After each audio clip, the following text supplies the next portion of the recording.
Անհայտ կորած զինվորի մայրը վերջին անգամ որդու հետ խոսել է 5 տարի առաջ 2020-ի հոկտեմբերի 7-ին, ժամն անգիր հիշում է 13:30-ին, ժամկետային զինծառայող էր, մայրը շեշտում է Հայաստանում, միայն հետո են պարզել, որ փաստորեն այդ օրերին որդին Արցախում է եղել, մարտադաշտում, կռվի ամենաթեժ կետերից մեկում։ Դիմել ենք, բոլոր կառույցներին ենք դիմել, տեղ չենք թողել երևի, Կարմիր խաչից, կառավարություն, ազգային ժողով, բոլոր ծնողներով միասին, այդ մի քանի օրվա մեջ ոնց որ բոլորս գտանք իրար միասնական ուժերով, դիմում էինք բոլոր կառույցներին, բայց ասում են, եթե իմանանք որտեղ են, անհայտ չէին կոչվի։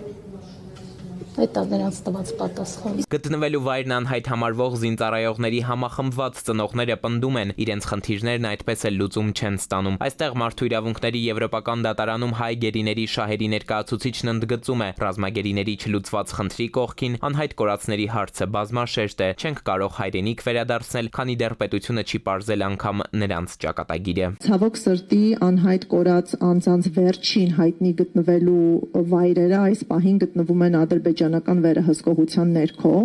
եւ էապես սահմանափակված է Հայաստանի Հանրապետության քննչական կամ այլ մարմինների հնարավորությունը ինքնուրույնաբար իրականացնել քննությանը միտված գործողություններ։ Իրավական փորձագետ Աննա Մելիքյանն էլ հայտնում է, հատկապես վերջին տարիներին անհայտ կորած անձանց որոնողական աշխատանքները Ադրբեջանը միտումնավոր է սահմանափակել։ Մտահոգություններ են հնչել ու տեղին են առայն, որ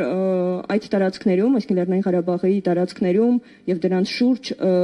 Ադրբեջանը լայնածավալ աշխատանքներ է իրականացնում, այդ թվում շինարարական, արտաշիրման եւ այլն, որոնք լրիվ անվերահսկելի են ըստ էության եւ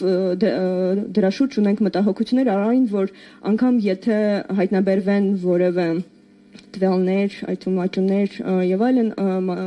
որոնք որ ըստ էության պետք է պատշաճ ԴՆԹ հետազոտման ենթարկվեն եւ պարզվի թե ում են պատկանում, ըստ էության մենք միայն լսում ենք Ադրբեջանի ռոպագանդան, որ գտել ենք այսքան անձի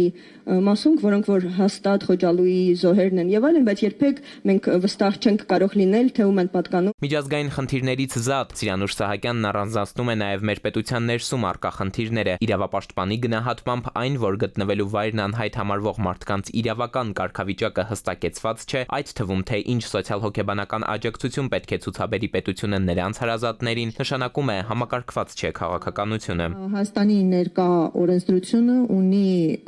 տարբեր դրույթներ, որոնք ցրված են